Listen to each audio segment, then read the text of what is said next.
Mirë se erdhët në Box to Box.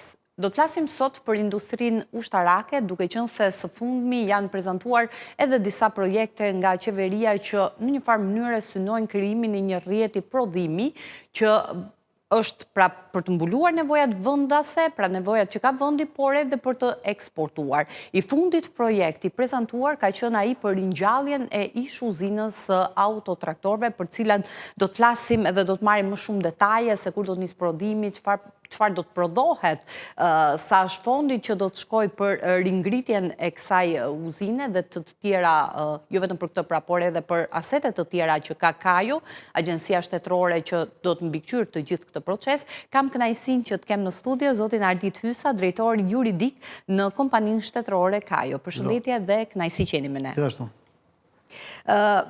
Disa ditë më parë, edhe me praninë e kryeministrit Edi Rama, është prezantuar projekti për ringjalljen e ish uzinës së autotraktorëve në Shkodër, pra në kryeqytet. Nëse mund të ndalemi diçka më tepër detaje se çfarë do të prodhohet fillimisht në këto ambiente? Në ambientet autotraktore janë dy projekte paralel, të cilët po zhvillohen në këtë moment janë duke përgatit gjithë baza pra dokumentacioni për mënyrën se do funksionoj ky bashkëpunim me këto dy kompanit. Edhe kur të jetë gati do dalin dy vendime të Këshillit të Ministrave, të cilat do normojnë mënyrën si do bëhet ky bashkëpunim. Pra, janë dy kompani të cilat do të bashkëpunojnë me kompaninë shtetërore Kajo. Me kompaninë shtetërore Kajo për dy prodhime komplet ndryshme. E para është kompania Timak SHPK, që ne dim është e njohur për prodhimin e automjeteve. E dyta është një kompani tjetër e cila ka në fokus prodhimin e uniformave dhe të aksesorëve të tjerë, qoftë për forcat armatosura, policinë e shtetit, Gardën e Republikës dhe institucionet tjera sigurisë që kanë uniforma dhe kanë nevoja specifike. Pra, të dy këto investime janë parashikuar paralel, janë të dyja të autotraktorë, të dyja kanë një vlerë diku te 15 milion euro secila, pra flitet për një investim diku te 30 milion euro. Edhe në arkun kohor të 3 viteve, një pjesë rëndësishme investimi do shkojë për infrastrukturën, pra do ketë le të themi, një rihetëzim të strukturës ekzistuese dhe do ketë, jemi duke negociuar që të ketë minimalisht një punësim për të paktën 600 vetash nga të dy kompanitë. Pra 600 vende pune? 600 vende pune minimalisht. Tu flasim vetëm për punojnës pa llogarit pjesën administrative. Pra pjesën administratës që janë kontabilist, personeli, jurist e tjerë. 600 vende pune llogarisin vetëm punojnës të specializuar. Ju e thatë që janë të ndara, pra do të jenë dy kompani me cilat do të bashkëpunohet, do të ndërmerren dy vendime nga Këshilli i Ministrave në cilat do të përcaktohen modalitetet, se si do të operohet. Në total është vlera $30 milion pra për të dyja marrëveshjet? Po, kjo është vlera e propozuar nga kompanitë. Do më thënë, jemi në fazë që jemi duke shqyrtuar, po besoj që në ato shifra do të jemi. Dhe ky investim do bëhet kompanitë të llogarisin brenda 3 viteve. Pra për një kohë zgjatë 3 vjeçare do të jenë, është e përcaktuar financimi, po mënyra se si do të ndahen të ardhurat?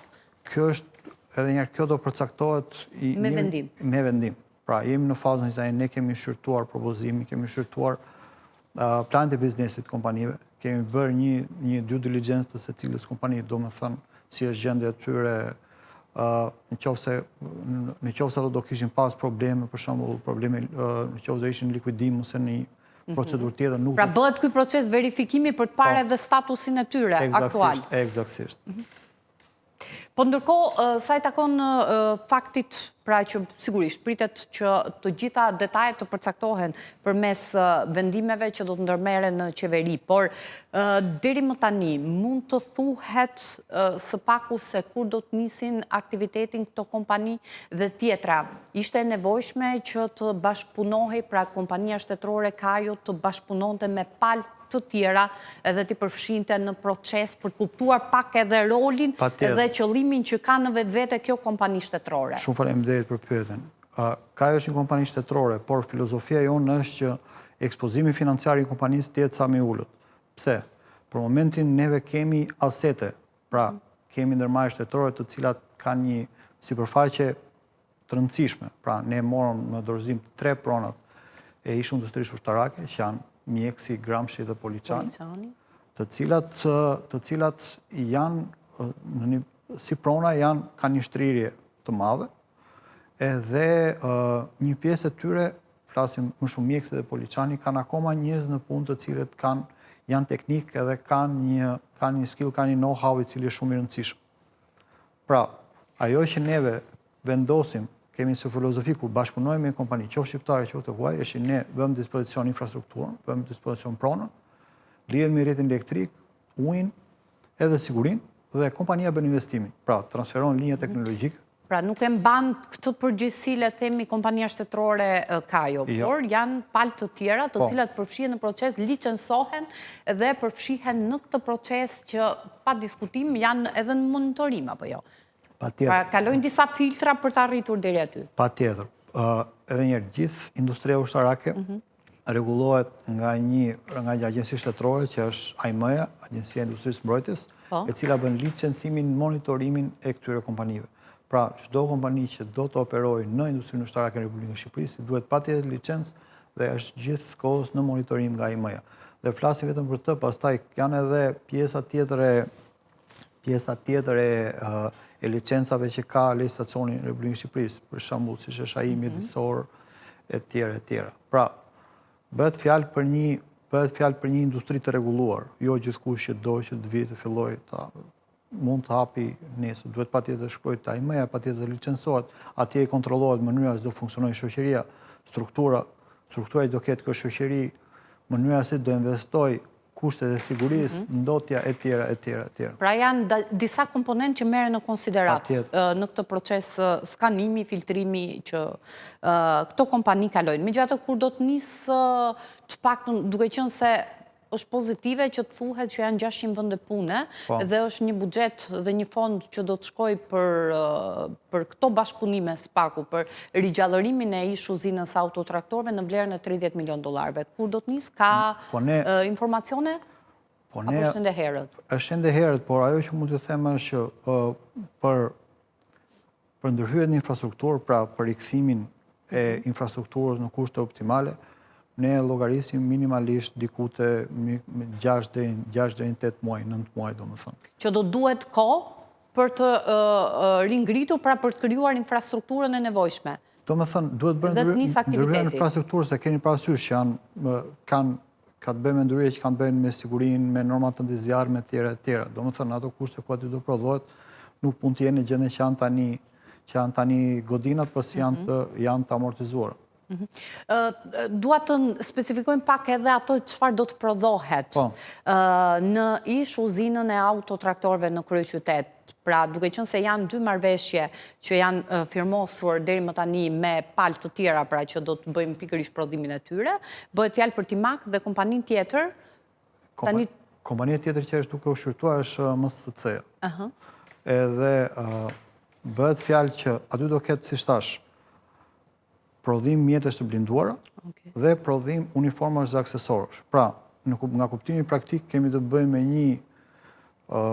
me një, si të thuash, ndërmarrje mekanike, me uzinë mekanike, se aty ajo bëhet modifikimi i shasive nga shasi normale ato kthehen në mjete ushtarake. Pra, është diçka që është njësoj sikur veprimtaria që kryet çdo servis në Republikën e Shqipërisë. Dhe specializuar, po nga pikpamja praktike është një ndërmarrje mekanike, një uzinë mekanike. Zotë Hysa, unë nuk mund të rri edhe pa ju pyetur, duke qenë se ne dim edhe historikun në për cilën ka kaluar Shqipëria, dim edhe që industria ushtarake ka dhe ato, pra, në një farë mënyrë ka drejtijet e veta, përvojat e mparshme, e tjerë, na bëjnë deri diku edhe skeptik, edhe me frikë pse jo. Të tillë zëra ka pasur edhe për në momentin që u prezantua ky projekt për rigjallërimin e këtyre uzinave. Pra, për faktin nëse po ndërtohet një kompani që do të prodhoj uniforma, pajisje apo automjete të blinduara paraqesin, duke qenë se është një zonë e banuar. Pra bëhet fjalë për një zonë e cila zona e Shkozës, që është një zonë e banuar. Ka rrezik për këto familje të cilat jetojnë aty? Në opinionin tim aty nuk duket asnjë lloj materiali shpërthyes apo që mund të marrë zjarr. Pra, pasi disa elementet e rrezikshme në industrinë tonë. Që paraqesin rrezik. Që para rrezik që janë shpërthysët, siç janë eksplozivët, TNT e tjerë. Është edhe baruti që është aty nuk ka asnjë nga këto të dyja. Aty kemi të bëjmë me një ndërmarrje siç ka qenë punëtoria ushtarake njëri në kohë. Domethënë që ishte prodhon uniforma, praktikisht është si ndërmarrje fasonerie, po ta quajmë kështu. Është edhe një ndërmarrje e cila do prodhojë mjete. Pra, kemi të bënë që është e mirëfillt mekanike. Është një njëjta funksion që ka pas uzina e traktorëve. Më parë prodhoheshin mjete, tani prodhohen dhe modifikohen mjete. Pra, destinacioni i uzinës së traktorëve nuk ka asnjë ndryshim, nuk ka të bëjë me gjëra të rrezikshme siç janë eksplozivët apo propelentët që janë për municionet, që kanë rrezikshmëri pas janë shpërthyes. Aty nuk ka asnjë nga këto të dyja. Janë gjëra që normalisht i ka edhe industria civile. Pra, këtu ajo që i ndan është këto mund do përdoren nga ushtarakët, po është një lloj procesi prodhimi që është njësoj edhe në industrinë civile. Pra, nëse ti ke një fabrikë që prodhon makina ose monton makina ose merr pjesë të makinës, rrezikshmëria është identike, nuk ka asnjë lloj ndryshimi njëra nga tjetra. Por ajo që unë dua t'ju pyes, edhe për faktin se ju e përmendët që në asetet që zotron sot kompania shtetërore Kajo, janë edhe 3 ish uzinat, në cilat përpara viteve 90 janë prodhuar armatime. Ajo e Poliçanit, e Gramshit edhe e Mjekësit. Edhe dua t'ju pyes për faktin që kur janë aktualisht 3 uzina, të cilat kanë kaluar në administrim të kompanisë Kajo, pse do t'ishte e udhës që të ringrihej infrastruktura në disa godina që mund t'jenë edhe të përqendruara në zonat e banuara, kur mund të zhvendosej pikërisht në këto, le të themi, ish uzina që kanë funksionuar përpara viteve 90, që deri diku e kanë edhe infrastrukturën dhe burimet njerëzore gati, thuajse. Pra, pse nuk zhvendosen aty ku mund t'jetë deri diku e ndërtuar infrastruktura, por duhet të rikrijohen dhe të ndërtohen projekte nga zero? Atëherë, pyetja juaj ka dhe përgjigjen brenda. Ajo që po mundohet të zhvillohet autotraktorët është ajo pjesë e industrisë e cila, le të themi, e para ka rrezikshmërinë zero, që nuk paraqet rrezik, ndërkohë që neve kemi plane të tjera, domethënë kemi një plan shumë ambicioz për Mjeksin dhe po mundohemi gjithashtu që të drejtojmë ato kërkesa që kanë ardhur nga kompanitë ndërkombëtare të fuqishme për të bashkëpunuar që ti fokusojmë drejt Mjeksit dhe drejt Gramshit. Dhe në Mjekës e në Gramsh do ketë industri ushtarake të mirëfillt. Pra, do ketë një prodhim teknologjie ose të themi sistemesh ushtarake të mirëfillta. Dhe prandaj janë zgjedhur ato. Edhe kompanitë, siç thash, neve kemi në këtë moment interes shumë të madh. Pra, do akomodojmë në Mjekës dhe në Gramsh ato kompani ku janë projekte janë ambicioze dhe vlerat e investimit janë të rëndësishme dhe do ketë një prodhim të mirëfillt ushtarak në Mjekës dhe në Gramsh. Ndërkohë që te autotraktorët do ketë prodhim ose më saktë diçka që edhe s'është industri ushtarake, pra se themi prodhim veshjesh e prodhim mjetesh. Më kuptoni? Mjetesh të blinduara. Blinduara. Ju thatë që ka pasur interes për këto 3 ish uzina, veçuat Gramshin dhe Poliçanin. Gramshin dhe Mjeksin. Nga cilat vende ka pas interes? Vendet janë shumëta, domethënë janë vende europiane, vende jashtë Europës, domethënë janë një seri kompanish. Në çfarë faze janë këto diskutime? Ka ndonjë marrëveshje që pritet të konkretizohet së shpejti, duke qenë se edhe pak javë më parë, në mos gaboj, edhe kryeministri Edi Rama tha se janë 21 kompaninë të cilat kanë shprehur interes për të investuar në industrinë ushtarake në Shqipëri, ndërsa por shqyrtoheshin dhe merreshin në konsiderat 5 prej tyre. Jemi ende në këto, le të themi... Ne jemi në fazë negociatash. Jemi në fazë negociatash. Ka diçka konkrete në këtë drejtim? Për kufizoni konkrete. Do më thënë, jemi në fazë... Jo, që nga deklarata kryeministrit, ka avancuar diçka? Neve jemi me disa nga kompanit, me ato që janë edhe më të interesuar, ne jemi në komunikim pothuajse të përditshëm. Pra, jemi në fazën që, pasi si thash, projekti, ajo që kemi në projekt për mjekësin është shumë ambicios. Edhe vlera investimit që mendojmë të bëhet atje është shumë e rëndësishme. Do më thënë... Sa është vlera investimit? Nuk mund t'ja u them në këtë moment, pasi është në dokument që është konfidencial, por po them që është shumë më i madh se këto të uzinat të traktorëve. Pra, është një projekt shumë më ambicios dhe më i rëndësishëm se këto. Po i thash që jemi në fazë negociatash dhe kemi edhe të firmosur marrëveshje konfidencialiteti me palën tjetër, kështu që do më ndjeni nëse jam i kufizuar për dhënien e mëtejshme të informacioneve apo detajeve mbi këto marrëveshje. Por si thash, bëhet fjalë, dua të sqaroj diçka, se kjo është shumë e rëndësishme. Bëhet fjalë që në Republikën e Shqipërisë, edhe kur industria e saj ushtarake ishte në kulmin e vet, janë prodhuar armë të lehta, të cilat prodhoheshin gramshe municione që prodhoheshin në Poliçan, kurse mjekës prodhoheshin eksplozivet. Kjo ishin ndarje. Ne synimi jonë është që të prodhohen mjete shumë të avancuar. Pra, bëhet fjalë për mjete të fjalës fund teknologjisë, të cilat do e projektojnë Republikën e Shqipërisë në një tjetër lig. Pra, do kalonim nga prodhime armësh lehta, municioni dhe eksplozivësh në prodhim pajisjesh të avancuar të industrisë mbrojtjes. Prandaj si thash, mjeksi është ai që është shumë i preferuar për shkak të ka disa arsye. Mjeksi është e para ka një shtrirje gjeografike të madhe, është i vendosur në një pozitë gjeografike shumë të favorshme në shafër Tiranës, afër Durrësit, ku janë portet, dhe si thash, ka një know-how që është aty, që është prezent. Por edhe Gramsci, për shkak të si thash, të gjitha ato i thamë nuk ka të që ka mjeksi, por është shumë të reqës. Pra, kompanitë kryesisht to. Poliçani është pak të reqës për shkak të distancës dhe për shkak se është një vend i vogël dhe mund të jetë sfiduese. Mund të jetë sfiduese gjetja e personelit për të punësuar. Fuqispunëtore. Po edhe pra të ka interes, po thash këto dy interese shumë i madhe dhe do donim që të zhvilloheshin projekte shumë ambiciose. Ka kompani nga brenda Shqipërisë dhe nga Kosova që mund të jenë në lartësinë e këtyre investimeve madhore? Jo, këtu bëhet fjalë ato, për këto investime flasin kompani në nivel botror. Pra, janë kompani në nivel botror që janë interesuar. Pra, janë kompani shumë të mëdha që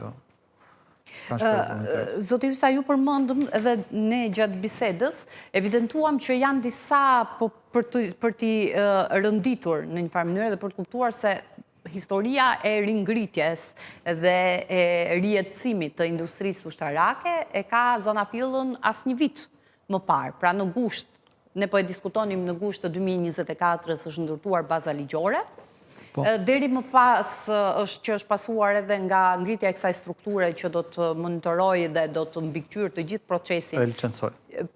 Dhe do të licencoj. Pra nga prodhimi deri në eksport që synohet të arrijet përmes saj. Dhe ne përmendëm disa nga këto ish uzinat që kanë funksionuar përpara viteve 90, siç ishte Poliçani, Gramsci dhe Mjeksi, po ashtu edhe ish uzinën e autotraktorëve që ka një projekt, ndërsa në 2 muajt, mos gabojnë diku nga muaj mars, ka kaluar edhe ish uzina e përpunimit të bakrit në Rubik. Janë këto të gjitha setet që kanë në dispozicion aktualisht kompania shtetërore Kajo? Aktualisht po. Apo ka edhe të tjera? Aktualisht po, por do ketë edhe të tjera, jemi në fazën që jemi duke përgatitur bazën ligjore pra vendimin e Këshillit të Ministrave për të marrë edhe pasuri të tjera të nevojshme për Identifikoni ju këto pasuri dhe më pas bëni kërkesë, si funksionon në tilla raste? Funksionojnë që në qoftë se ne për shembull në firmosëm edhe me Fincantieri. Një marrëveshje që u arrit me një kompani italiane që do të mundsoj në bashkëpunim, pra në partneritet, prodhimin e anijeve. Prodhimin e anijeve. Edhe në këtë rast, puna që të kryej Fincantieri është aq specifike sa vendodet e mundshme janë shumë pakta. Pra, ne shqyrtojmë si ka vendodet e mundshme, flasim me ata që janë aktorë shtetëror e Republikës së Shqipërisë. Ku do të jetë baza për marrëveshjen me kompaninë italiane? Më fal? Ku do të jetë baza? Ku do të kryet aktiviteti? Ja u themi shumë shpejt. Akoma nuk është e piketuar. Do anoncohet. Jo është e piketuar, por do anoncohet shumë shpejt. Edhe kur ne flasim me forcën detare, flasim me palën tjetër, pra asim Fincantierin, edhe në momenti që identifikohet një pozicion një vend i përshtatshëm, pastaj fillon gjithë procedura e kalimit të pronës tek Kajo. Pasi Kajo si kalon prona, nuk kalon administrim.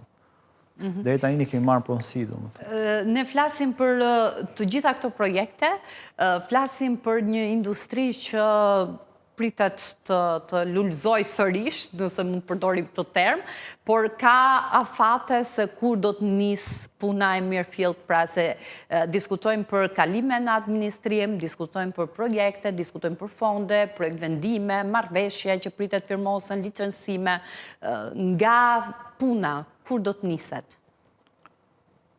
Unë njërësisht tash aty janë... Apo duhet pa tjetër të plotësohen të gjitha këto hallka dhe më pas të... Pa tjetër. Por e keni një, le të themi, një afat fundor? Se kur do filloj puna. Po, nëse cilin projekt janë në faza shumë të ndryshme. Se për shembull, marrim për shembull uzinë autotraktorëve. Te uzina e traktorëve, transferimi i teknologjisë, marrja në punë e njerëzve, trajnimi është shumë më i shpejtë se sa për industri tjera. Do të thotë që për shembull për këto puna supozohet dhe neve po marrim gjithë masat e dura administrative që filloj shumë shpejt. Ashtu që thash ne diskutojmë që ndoshta në krye të një viti aty të filloj veprimtaria. Është ndryshe me të tjerët. Pra, nëse flasim për projekte që kanë të bëjnë me transferim shumë të rëndësishëm teknologjie.